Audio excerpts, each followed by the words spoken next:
Pedi demissão e foi uma das melhores escolhas que eu fiz até o momento.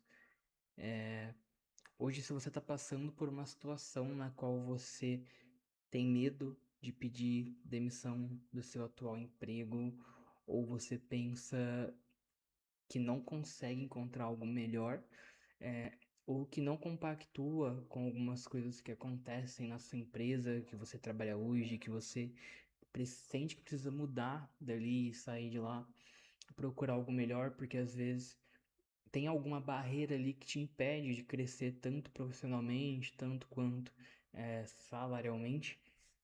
Cara, tem muita oportunidade no mercado que você pode procurar ou que você também pode construir através disso. E foi uma das coisas que eu aprendi nesse último trabalho que eu tive, que a princípio era com o mercado financeiro, mas depois foi tomando outros rumos. Isso acontece quando você trabalha em uma startup, né? Quando você trabalha em uma startup, você tem que estar disposto a fazer de tudo um pouco, e no meio do percurso as coisas podem sair diferente do que se esperava, né? E ali naquela startup em que eu estava, é, o setor financeiro acabou fechando, né?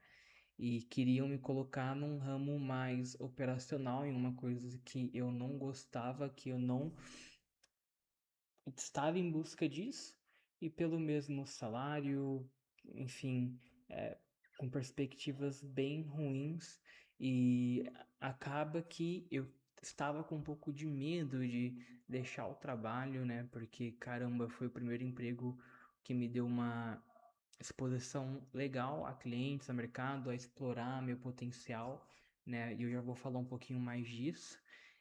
Mas eu estava um pouco aflito, né? Mas eu encontrei hoje algo melhor que me paga até mais do que eu estava recebendo ali e que me possibilitou hoje eu mudar de cidade novamente, né? Eu estava em Brasília, falei nos últimos vídeos, depois talvez eu iria para Curitiba naquele mesmo trabalho, não ia ter nenhum aumento nem nada.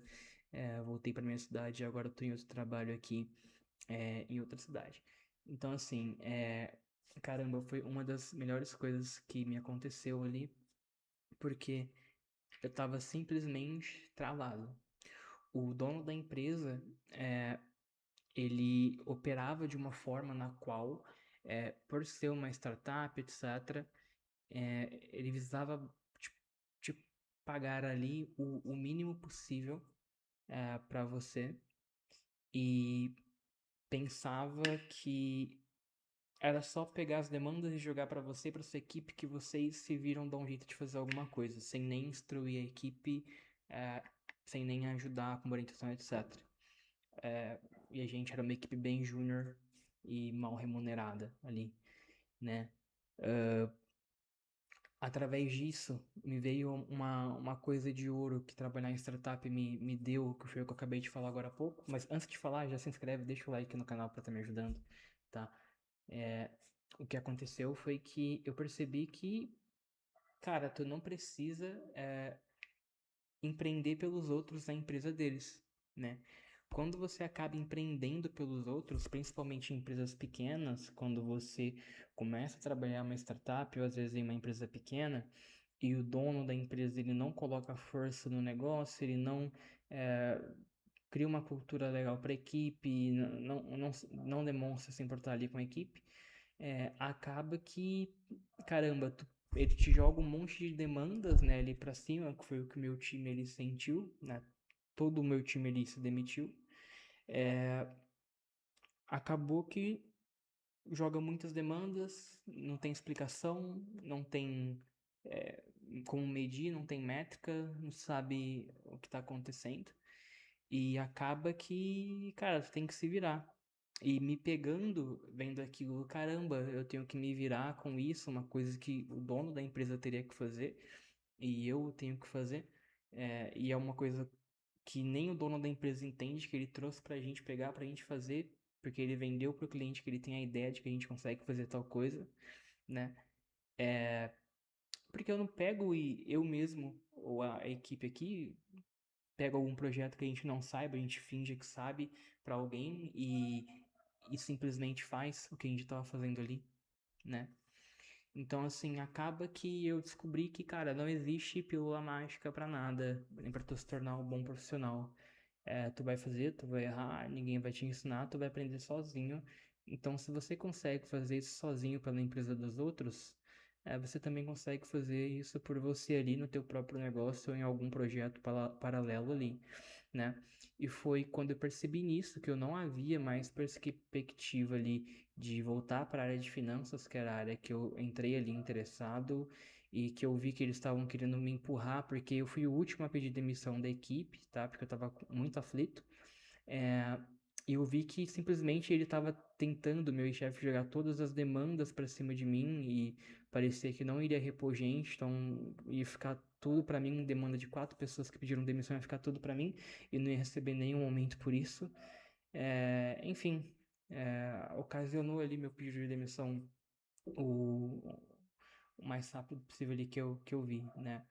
E, cara, se tu trabalha numa empresa em que tu sente ali que o gestor é um gestor mau ali, que não valoriza a equipe, é, que pensa, putz, né?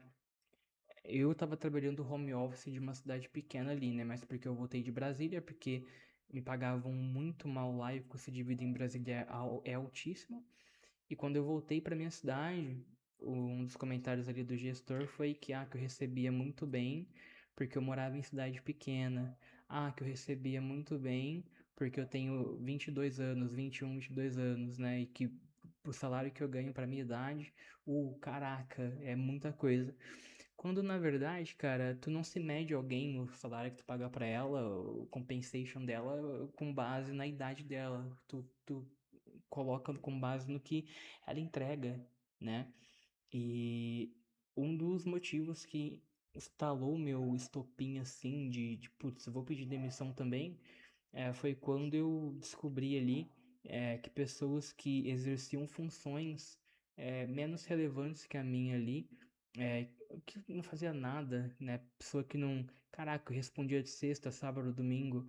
Pessoa que não era nem WhatsApp na sexta tarde, só vai olhar na segunda de tarde, né? Não responde à noite, enfim, tá certíssimos ali. Eu que fui bobo de ficar me matando de trabalhar para a empresa dos outros.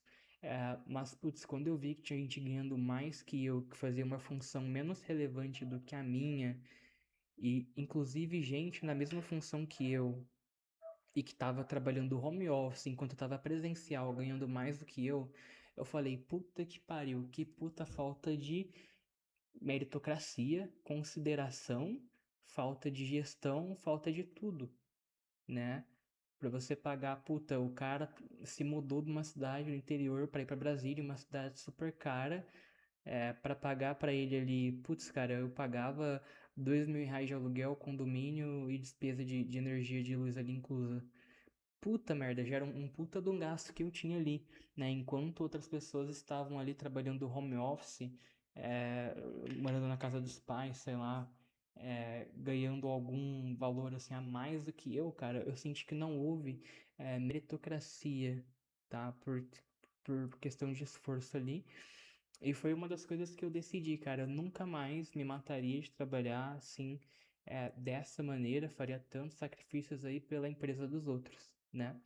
E apareceu para mim uma oportunidade de trabalhar numa empresa de investimento, escritório, bem grande no Brasil, é um dos 3 maiores escritórios de investimento do Brasil, na posição de banker offshore. Né? Não é assessor de investimentos, ainda bem, né? Eu não curto muito a parte de só de assessoria ali, né? Em base, porque, querendo ou não, vamos falar a verdade, para você ser assessor de investimentos ali, você conseguir lidar bem no mercado, cara, tu tem que ter um ultra high networking ali, baseado em parente seu, baseado em família sua, em pais de amigos ali, que tem grana que tu vai conseguir captar ali, né? Você pegar alguém que não tem esse recurso, essa condição, é só fazer cold call. Não é, cara, não é, pelo amor de Deus. Compra o cursinho aqui, aprenda a prospectar. Puta que pariu, né, cara? Pelo amor de Deus. Enfim, os escritórios de investimento usam essas táticas ali, muitos deles, tá? Principalmente os menores, não que eu já trabalhei lá em 2024, eles pegam adolescentes, jovens ali, estão na faculdade ainda, eles oferecem R$ 500, R$ 1.000 por mês para você estudar, tirar Ancora ali.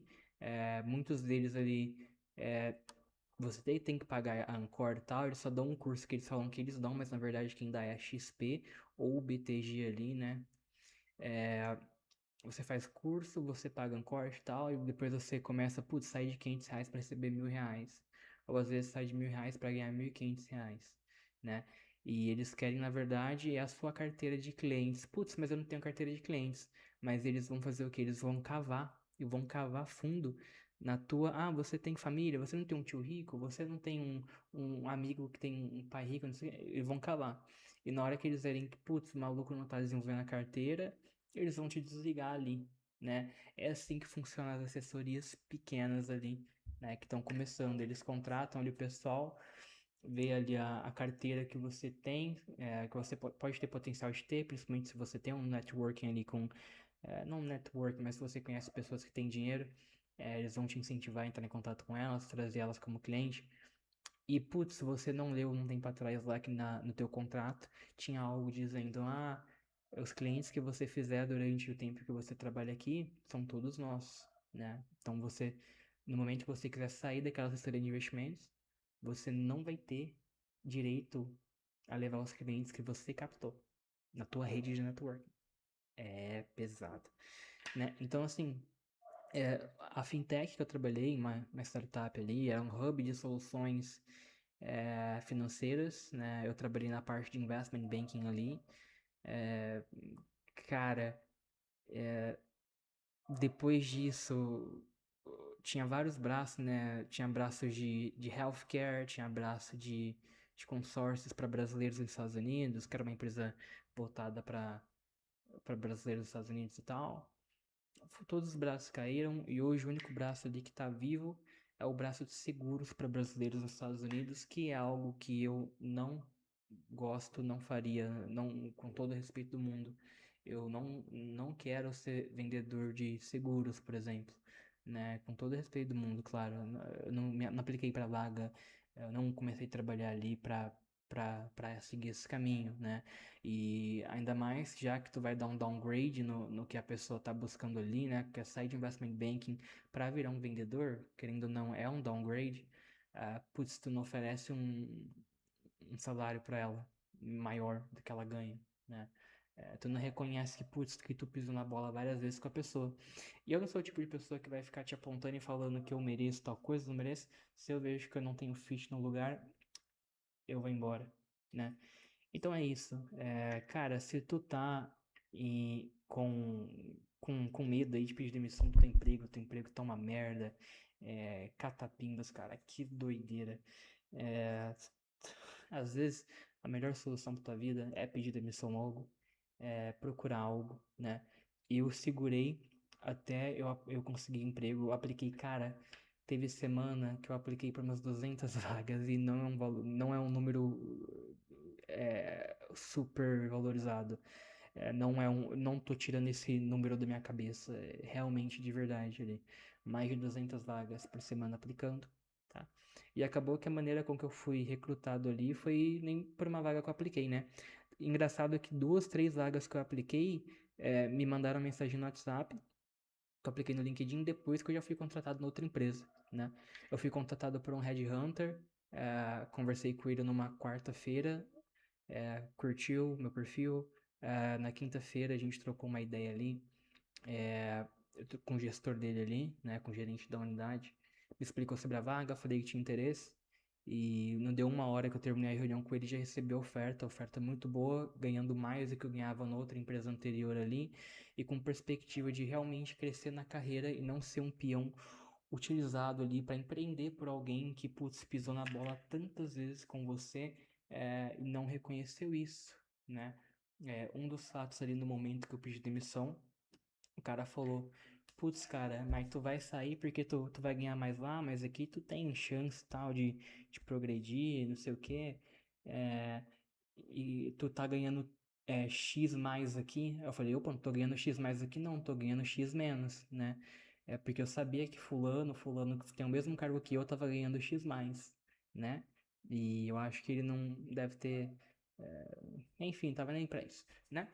Mas enfim, é, esse foi o vídeo. Peça demissão o mais rápido possível, procure outros empregos. Não é o fim do mundo. Cara, se tu tiver com dívida aí, siga o método tranquilista do jovem tranquilão. Caramba, de verdade mesmo, tá? Procure outro emprego. Na hora que você vê que arrumou outro emprego, avisa, cara, eu preciso de 30, 15 dias de aviso prévio aqui. Terminou a reunião ali, recebeu a oferta de emprego, né? Assinou o contrato, tu já vai no teu chefe atual, tu fala, cara, tô saindo fora, né? E provavelmente ele vai fazer uma proposta, né? E se você passar por várias situações, assim como as situações que eu passei, e ele querer te fazer alguma proposta ali, uma proposta indecente ali pra você, não, fica aí, cara, vai melhorar as coisas e tal, vou te reconhecer. Não aceita, porque se o cara não te reconheceu até esse momento, quem garante que ele vai te reconhecer em algum outro momento ali?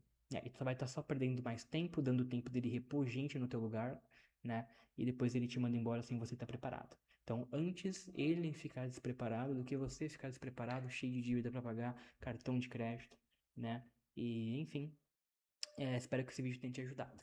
E tenha compartilhado um pouco da minha história. Um forte abraço, se inscreve no canal, tô trazendo outros vídeos, faz mais de 3 meses que eu não posto, porém, os últimos vídeos pegaram muitas visualizações, né? Acho que 3.000 visualizações, 2, sei lá. Tem um vídeo com mais de 5.000 visualizações aqui, né? Eu andei ocultando alguns, né? Porque eu quero mudar a minha imagem para um formato mais profissional, talvez. Mas que doideira, né? Doideira essa vida. Um forte abraço e tchau, tchau.